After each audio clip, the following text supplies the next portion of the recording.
ఈ వీడియోలో మనము శాతము అంటే ఏమిటో తెలుసుకుంటాము. Meaning of percent.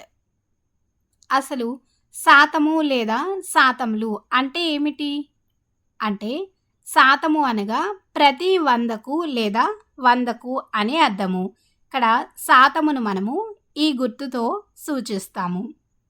ఇక్కడ 1% దీన్ని మనం చదివేటప్పుడు కూడా 1% అని చదువుతాము. దీని అర్థం ఏమిటి అంటే 100కు 1 అని అర్థము.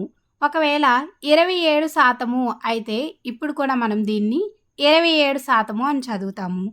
దీని అర్థం ఏమిటి? 100కు 27 అని అర్థము. అయితే ఇక్కడ మనము ఒక ఉదాహరణ చూద్దాము.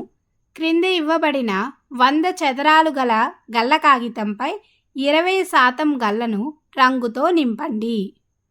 ఇక్కడ మనకు చూడండి, ఒక గళ్ళ కాగితం అనేది ఇవ్వడం జరిగింది.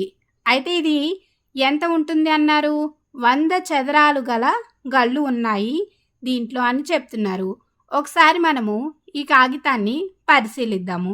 ఇక్కడ ఎన్ని గళ్ళు ఉన్నాయి అంటే అడ్డంగా గమనించినట్లయితే 1 2 3 4 5 6 ఈ విధంగా చూస్తే మొత్తం 10 వరుసలు ఉన్నాయి. మరి నిలువుగా మనం ఒకసారి చూద్దాం.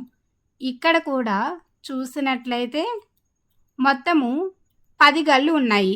కాబట్టి ఇది 100 చదరాలు గల గళ్ళ కాగితము అని మనం చెప్పచ్చు. అయితే ప్రశ్నలో ఏమడిగారు?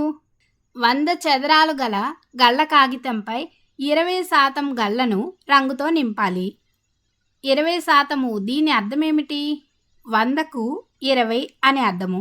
అయితే ఇక్కడ మనకు 100 గళ్ళు ఉన్నాయి. దీంట్లో 20% మనం రంగుతో నింపాలి. ఒకవేళ మొదటి గడిని మనం రంగుతో నింపినట్లయితే ఇది ఎంత శాతం అవుతుంది? 1% అవుతుంది.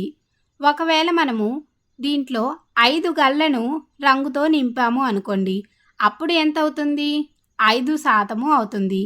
కాబట్టి మనకు 20% అంటే ఎన్ని గళ్ళను నింపాలి? 20 గళ్ళను మనము రంగుతో నింపుదాం.